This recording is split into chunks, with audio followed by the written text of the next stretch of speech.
আচ্ছা, এই হ্যাশ সাইনটা হচ্ছে এটা ইন্ডিকেট করছে দেয়ার উইল বি স্পেস।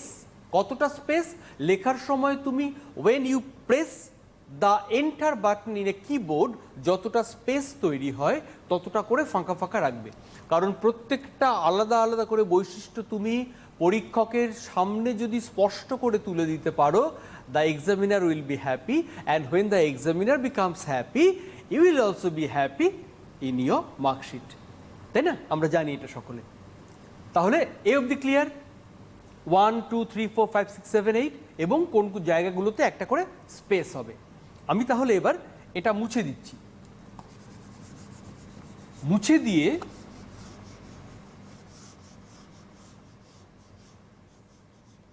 এই জায়গাগুলোতে কি হবে সেটা বলছি। লিখে নাও তোমরা। এখানটা হবে senders address. Senders address, senders অ্যাড্রেসের পর একটা স্পেস হবে। স্পেসের পর এখানে হবে রেসিপিয়েন্টস ডেজিগনেশন,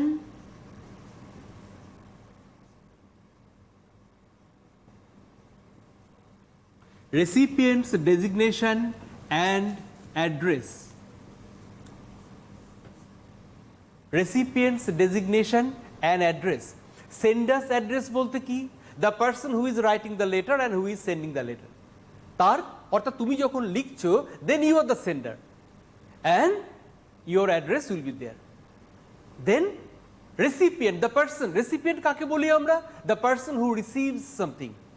তাহলে তুমি চিঠিটা যাকে লিখছো, তুমি চিঠিটা যাকে উদ্দেশ্য করে লিখছো, পাবেন যিনি, তার ডেজিগনেশনটা এবং অ্যাড্রেসটা। আমাকে তোমরা প্রশ্ন করতে পারো, স্যার এটা এখানে রেসিপিয়েন্টসের নাম নেই কেন? Because this is official letter. এখানে তুমি কাউকে যখন অফিসিয়াল লেটারে, when we write a letter to someone which is official, we don't address that person by the name. আমরা তাকে ডেজিগনেশন বা পদবি বা তার যে কাজটা তিনি করেন সেই কাজের আমরা ডেজিগনেশনটা দিই এবং অ্যাড্রেসটা দিই। তারপর একটা স্পেস, স্পেসের পর এখানে হবে ডেট, আর এখানে হবে সাবজেক্ট। ও সরি, এখানে হবে সাবজেক্ট। ডেটেডে আমরা ডেট কথাটা যে মুখে বলছি, এখানে লেখার সময় আমরা লিখব ডেটেড, ইডি, তারপর কোলন। আচ্ছা, আজ কত তারিখ? জুলাইয়ের 4 তারিখ। আমরা তাহলে ডেটটা কিভাবে লিখব? আমরা অনেকভাবে ডেট লিখতে পারি। তোমরা জানো বিভিন্ন পদ্ধতিতে ডেট লেখা হয়, কিন্তু আমরা এখানে যে পদ্ধতিটার কথা বলবো দ্যাট ইজ আলফা নিউমেরিক্যাল, অর্থাৎ it will be a combination of numerical and alphabets. কেন আমরা কেন এটা বলছি? যে কোনো কিছু যখন শিখবে কেনটা বুঝে নেবে। If you know the reason, ভুল হবে না। দেখো, এই ডেটটা যদি আজকে 04, তারপর আমি জুলাই না, মনে করো জুলাই লিখিনি, আমি মনে করো এটা লিখেছি 04.07.2020। আমি কি বোঝাতে চাইছি? জুলাই মাসের 4 তারিখ, তাই তো? গন্ডগোলটা কোথায় হয় জানো? একটা বাস্তব গন্ডগোলের কথা বলি। ঠিক আজকে একজন ডাক্তারবাবুকে আজকে ডাকা হয়েছিল সরকারের তরফে একটা মিটিংয়ে। তিনি চিঠিটা পেয়েছেন জুলাই মাসের 1 তারিখ। দুঃখ করে তিনি লিখছেন যে আমাকে কিনা জুলাইয়ের 1 তারিখ চিঠি পাঠানো হয়েছে এপ্রিলের 7 তারিখ মিটিংয়ে যাওয়ার জন্য। গন্ডগোলটা কোথায় হলো জানো? যিনি লিখছেন তিনি লিখতে চাইছেন জুলাইয়ের 4 তারিখ, কিন্তু কম্পিউটার, তোমরা জানো বেশিরভাগটাই প্রোগ্রাম করা থাকে ইউএস ইংলিশে। কম্পিউটার প্রোগ্রামটা ও নিচ্ছে ইউএস ইংলিশে, প্রথমে আসে কানাডা, অস্ট্রেলিয়া, ইউএসএ, ওরা প্রথমে লিখে মান্থ, তাহলে চলে এসছে 7, তারপর এসছে 04.2020। এবার অর্থ, আমি একদম বাস্তবের এটা বললাম, আমি দেখেছি ও ডাক্তারবাবুর লেখাটা। উনি দুঃখ করে বলছেন যে আমাকে কিনা এপ্রিলের 7 তারিখ মিটিংয়ের চিঠি জুলাইয়ের 1 তারিখ পাঠানো হয়েছে। আর আসলে গন্ডগোলটা এটা হয়ে থাকতে পারে বলে আমাদের মনে হয়েছে, যে কি হয়েছে জানি না, কিন্তু এটা হতে পারে, এক্সপ্লেনেশনটা প্রচুর ঘটে থাকে এটা, যে উনি মিন করতে চেয়েছিলেন এটা। তাহলে এই ভুল বোঝাবুঝি যাতে এড়ানো যায়, আমরা সব সময় বলি ছাত্রছাত্রীদের যে তোমরা অ্যালফা নিউমেরিক্যাল লেখো। পৃথিবীর যে প্রান্তেই তোমার চিঠিটা যাক না কেন, সেখানে ইউএস টাইপ অফ ইংলিশ প্রচলিত থাকুক বা ব্রিটিশ টাইপ অফ ইংলিশ, আমাদের দেশটা ব্রিটিশরা শাসন করেছিল, তো ওরা এখান থেকে যাবার সময় কিছু কিছু লেগাসি রেখে গেছে। তার মধ্যে একটা হচ্ছে আমরা ইংরেজি ভাষাটায় ব্রিটিশ ইংলিশটা ধারাটাকে মূলত ফলো করি এখনো পর্যন্ত। তো কিন্তু এইভাবে তুমি যদি লেখো আলফা নিউমেরিক্যাল, তুমি যত বড়ই যে জীবনে যে স্তরে পৌঁছো না কেন, পৃথিবীর কোনো প্রান্তেই গন্ডগোলটা হবে না। ক্লিয়ার? ডেটেড। এবার সাবজেক্টটা কি হবে? সাবজেক্টটা তুমি লিখবে, দেখো আমি একটা সাবজেক্ট লিখছি,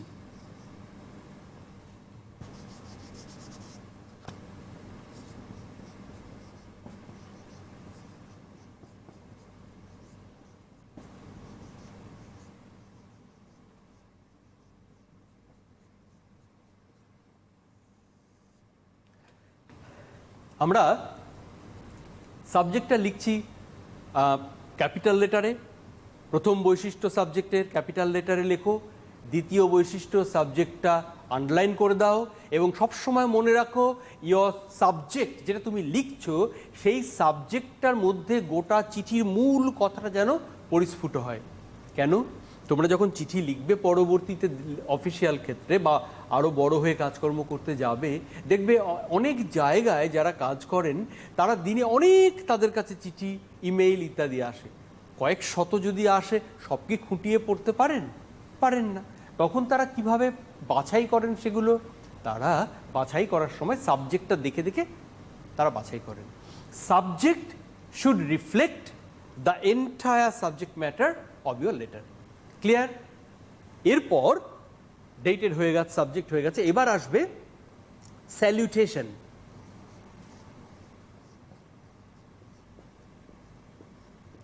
স্যালুটেশন হচ্ছে সম্বোধন। আমরা যখন কাউকে স্যালুটেশন, আমরা যখন কোনো অফিসিয়াল লেটার কাউকে লিখছি, তখন আমরা তাকে তো সম্বোধন করব। এবার সেই সম্বোধনটা কিভাবে করে? সম্বোধন করার অনেক পন্থা আছে। পৃথিবীর এক একটা দেশে এক এক ধরনের এই কালচার স্পেসিফিকেশন রয়েছে। আমরা বলি সেফভাবে তোমরা সম্বোধন করো।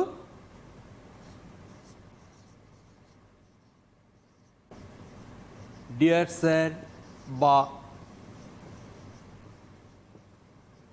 Dear sir oblique madam, because you don't know who will receive your letter, who is the recipient, whether he is a man or whether he is a woman. Dear sir, madam, comma, space. এবার space দিয়ে কি আসবে? এবার শুরু হবে তোমার body of the letter.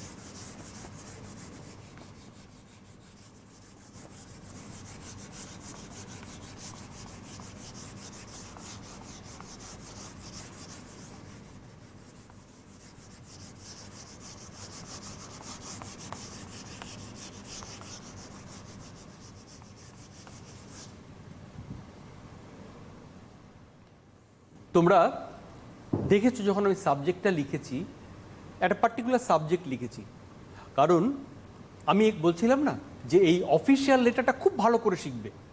Class 9 বলে নয়, 9, 10, 11, 12, কলেজ, ইউনিভার্সিটি, চাকরি, সারা জীবন আমাদেরকে লিখতে হয় বিভিন্ন সময়ে বিভিন্ন চিঠি। তো আমি যদি হাতে যদি সময় থাকে, আমি আগে কিভাবে লিখতে হয় লেআউটটা তোমাদের শিখিয়ে দিই, তারপর যদি সময় থাকে আমি চেষ্টা করব বডি অফ দ্য লেটারটা তোমাদের লিখে দেওয়ার। তখন তোমরা দেখতে পাবে যে ওই সাবজেক্টটা, আমি পার্টিকুলার সাবজেক্টটা কেন লিখেছিলাম। মন্টু বাবু বলে একজন, তার একটা স্পেসিফিক বিষয়কে আমি দেখাচ্ছিলাম। আচ্ছা, তাহলে ডিয়ার স্যার বা ম্যাডাম অবধি হয়েছে। এরপরে আমাদের যে পয়েন্টটা থাকছে, সেই পয়েন্টটা হচ্ছে body of the letter. Body of the letter এটার সবচেয়ে মূল বিষয় আমার চিঠির। আমি তো এতক্ষণ অন্যগুলো বলছিলাম কাঠামোর দিক থেকে। এবার বডি অফ দ্য লেটারে আমাদের কি কি বৈশিষ্ট্য থাকবে, কি কি মনে রাখতে হবে আমাদের। প্রথম কথা হচ্ছে 3 প্যারাগ্রাফস। বডি অফ দ্য লেটারে আমাদের 3টে প্যারাগ্রাফস থাকবে। 3টে প্যারাগ্রাফসে কি কি থাকে? ফার্স্ট প্যারাগ্রাফে introduction, you will introduce the topic, you will introduce the topic. In the second paragraph, you will explain the topic. In the first paragraph, you will introduce the main topic. In the second paragraph, you will explain the topic. And in the third paragraph, you will conclude. You will conclude your letter. এই 3টে প্যারাগ্রাফে আমরা 3টে বৈশিষ্ট্য প্যারাগ্রাফের থাকে। মনে রেখো, আমি আরও কয়েকটা বৈশিষ্ট্য উল্লেখ করছি এই তোমার বডি অফ দ্য লেটারের যেগুলো থাকবে। একটি খেয়াল রেখো, informative.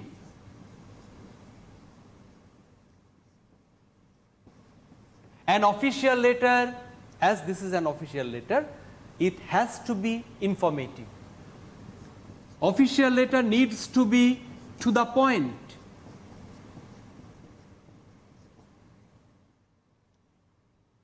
When you are writing a personal letter, you can afford to write your personal things, your personal opinions and talks, etc. But in official letter, there is nothing personal. So you need to come straight to the point. Informative, to the point, and brief. It needs to be brief, সংক্ষিপ্ত, যেটুকু কাজের কথা শুধুমাত্র সেটুকুই বলবে। And lastly,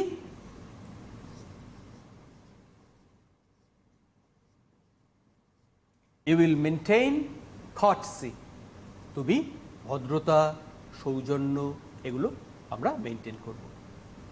এই 4টে বৈশিষ্ট্য body of the লেটারের থাকে এবং আমরা বডি অফ দ্য লেটারকে এভাবে 3টে প্যারাগ্রাফে ভাগ করে নিই।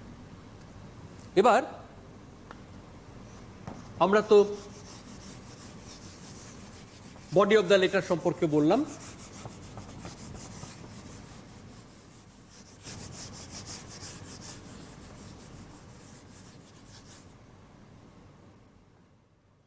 বডি অফ দ্য লেটারের পরে, আচ্ছা এতদূর অবধি আমি যতটা বুঝিয়েছি, তোমাদের কারুর যদি, আশা করি তোমরা বুঝতে পারছো, যদি তবু কোনো অসুবিধে থাকে তোমরা জানতে চাইতেই পারো।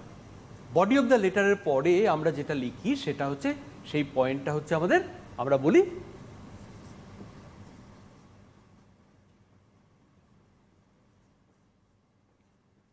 Subscription or leave taking or আমরা বলি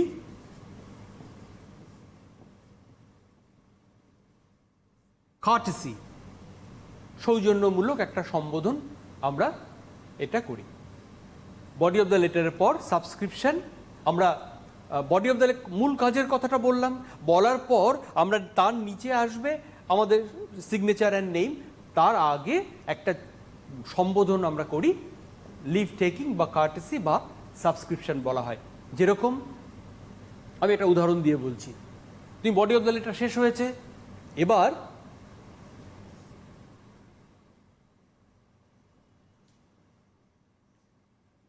thanking you, comma, yours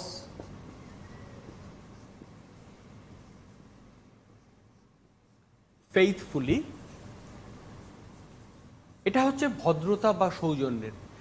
ধন্যবাদ জানাচ্ছ আগাম তার, তুমি যে কারণে তাকে চিঠিটা লিখেছো আশা করছো সেটা পূর্ণ হবে। And I am thanking you in anticipation that your response to my letter will be fruitful. Thanking you, সেটা সংক্ষেপে thanking you, yours faithfully, তারপর আবার একটা স্পেস, এরপর একটা স্পেস দিয়ে এখানে তুমি তোমার নামটা সই করছো। যেমন ধরো, মনে করো যিনি লিখছেন চিঠিটা, তার নাম, কাল্পনিক একটা ধরে নিচ্ছি, মন্টু পাল, কথার কথা।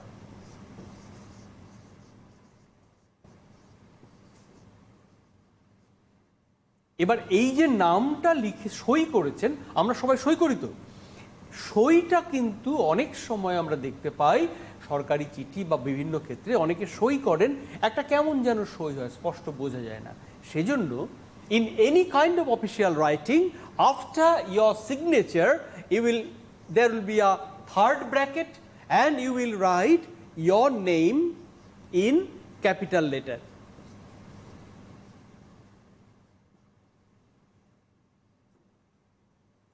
You will write your name in capital letter.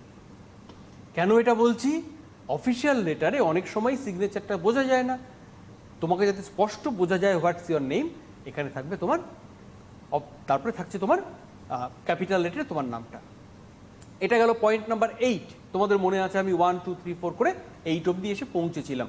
8-এর পরে আমি একটা নোট অফ ইন্টারোগেশন রেখেছিলাম, খেয়াল আছে তোমাদের?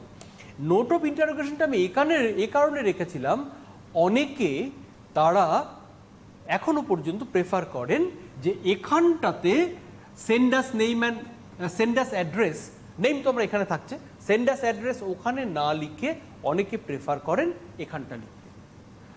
তো এই জায়গাটা তুমি রিল্যাক্সেশন থাকতেই পারে, এই জায়গাটা একটা স্পেস দিয়ে if you choose to write your address, your complete address, you can write it here. You can write sender's address either at the top right corner or here after your signature and name. যেটা তোমরা, আর আমি যে লেআউটটার কথা তোমাদের বললাম এতক্ষণ ধরে, মনে রাখবে there is no hard and fast, there is no fixed rule that we can say এভাবেই তোমাকে অফিসিয়াল লেটারটা লিখতে হবে। আমি একটা মডেল তোমাদের সামনে রাখার চেষ্টা করলাম, যে মডেলটা গোটা পৃথিবীতে সবচাইতে বেশি অ্যাকসেপ্টেড। মূলত এটা ব্রিটিশদের ফলো করা পদ্ধতি, way of writing official letter. এইভাবে তুমি অফিসিয়াল লেটারটা লিখতে পারো। এবং খুব জরুরি হলো তোমাদের জন্য যে অফিসিয়াল লেটারটা ভালো করে শেখা। এই কারণে জরুরি, আমি একটু আগে বলছিলাম তোমাদের যে আমরা অনেক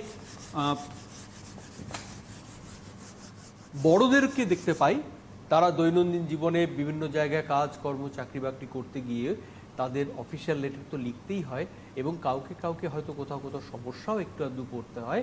যদি তোমরা এখন তোমাদের বইয়ে, টেক্সট বইয়ে যে অফিসিয়াল লেটারগুলো দেওয়া আছে, 6টা আছে তোমাদের, খুব ইম্পর্টেন্ট বলি কিন্তু 6টা দেওয়া একটা টেক্সট বইয়ে, তোমরা যদি এটা ভালো করে এখন শিখে নাও তাহলে তোমাদের আর পরবর্তী জীবনে গিয়ে কোনো সমস্যায় পড়তে হবে না।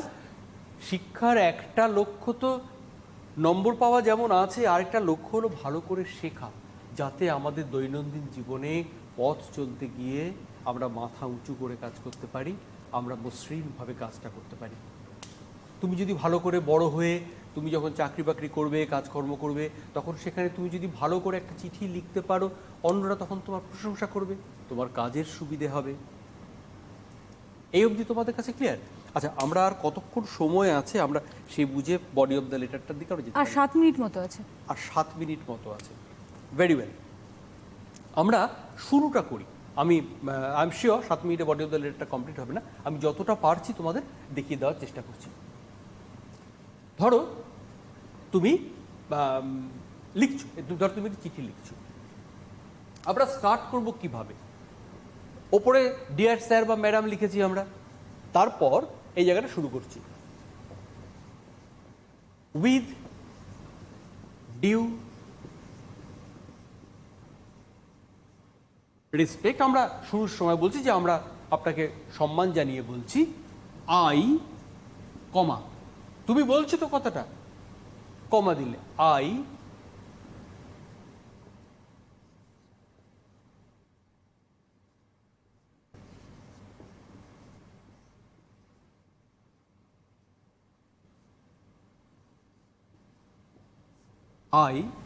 শ্রী বিজন রায়।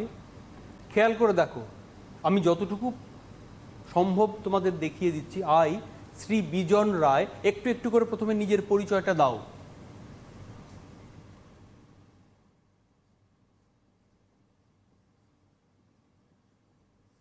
এ পলিসি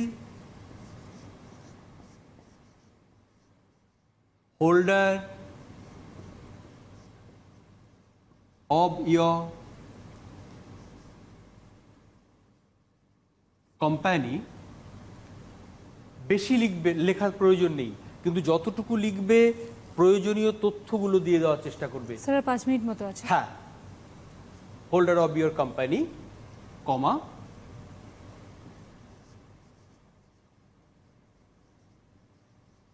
bearing the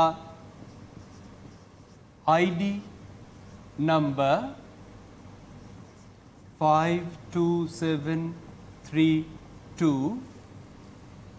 এবার তুমি মূল কথাটায় আসো। want to, আমি এই কথাগুলো বলতে চাইছি আপনার কাছে, কিন্তু তার আগে তুমি একটি সেন্টেন্সের মধ্যে তোমার সম্পর্কে জরুরি যে তথ্যগুলো, সেই তথ্যগুলো তুমি এখানটা দিয়ে দাও। আমি এই কথাগুলো এই কারণে আমাদের তো এই সময়ের মধ্যে সারতেই হবে, সেজন্য আমি যতটুকু পারলাম তোমাদের বলার চেষ্টা করলাম যে be informative, be brief, be to the point and be courteous. আমি তোমাদের প্রথমে যখন বৈশিষ্ট্যগুলোর কথা বলছিলাম, আমি তোমাদের বলছিলাম যে কি কি বৈশিষ্ট্য থাকবে আমাদের বডি অফ দ্য লেটারে। আমাদের তথ্যগুলো দিতে হবে সুনির্দিষ্ট, ছোট করে, সৌজন্য বজায় রেখে। আচ্ছা, আমাদের প্রায় শেষ হয়ে এসেছে সময়, তবে হাতে খুব সামান্য সময় রয়েছে। স্যার, একটা কথা জিজ্ঞেস করব, প্রত্যেকে বাড়ির মধ্যে রয়েছেন, কবে আবারও স্কুল খুলবে, পড়াশোনা তেমনভাবে হবে সেটা এখনও পর্যন্ত কিছু ঠিকভাবে বলা যাচ্ছে না, তবে অবশ্যই দেখা যাক ভবিষ্যতে কি হয়, কারণ করোনা ভাইরাসের এই প্রকোপ না কমলে পরে কোনো পরিবারই চাইছে না তার বাচ্চাকে আবারও স্কুলে পাঠাতে। তো সেদিকে সবাই প্রায় বাড়িতে বসেই পড়াশোনা করছে, তাদের উদ্দেশ্যে কি বলবেন স্যার? তোমরা যারা বাড়িতে রয়েছো, থাকতে বাধ্য হচ্ছ, ছাত্রছাত্রীরা, এই থাকতে বাধ্য হওয়াটা যদি আমরা এটা বুঝে নিই যে এটা ছাড়া আমাদের সামনে আর কোনো পথ নেই, এটা আমার ভালোর জন্য, আমি যাদের ভালোবাসি তাদের ভালোর জন্য, তাহলে তোমরা খেয়াল রেখো যতটা সম্ভব এই সময়টাকে আমরা কিভাবে কনস্ট্রাকটিভলি ব্যবহার করতে পারি। এটাকে যদি আমরা যদি এভাবে দেখার চেষ্টা করি, আমি বাইরে যেতে পারছি না আমার সব সুবিধে মতো, তাহলে কিন্তু সেই সময়টা দেখবে তোমার মধ্যে একটা বড় ক্ষোভ বা অসন্তোষ তৈরি হবে। বরং এটা যদি আমরা বুঝে নিই যে আমরা এই যে সময়টা বাড়িতে থাকতে বাধ্য হচ্ছি, এটা আসলে আমারই মঙ্গলের জন্য, দেখবে তোমার মধ্যে থাকা ক্ষোভ, অসন্তোষ, রাগ, এগুলো আমরা একটু কমের দিকে যাবে। সময়টাকে খুব ভালো করে ব্যবহার করো, টেক্সট বই পড়ো, যখন পড়তে একদম ইচ্ছে করছে না, সে সময়টা মন সত্যি বসছে না, সে সময়টা জোর করে বসার প্রয়োজন নেই। আমরা সে সময় আমাদের একটু শখের জায়গাগুলো, কারুর বাগান করা, কারুর গান, কারুর আবৃত্তি, কারুর নাচ, যে যেটা পছন্দ করি আমরা সেটা দেখতে পারি। খুব জরুরি হলো আমাদের শরীরটাকে সুস্থ রাখা, শরীর চর্চা করা, ফিজিক্যাল এক্সারসাইজ বাড়ির মধ্যে থেকে যতটুকু আমরা করতে পারি খুব জরুরি এটা করা।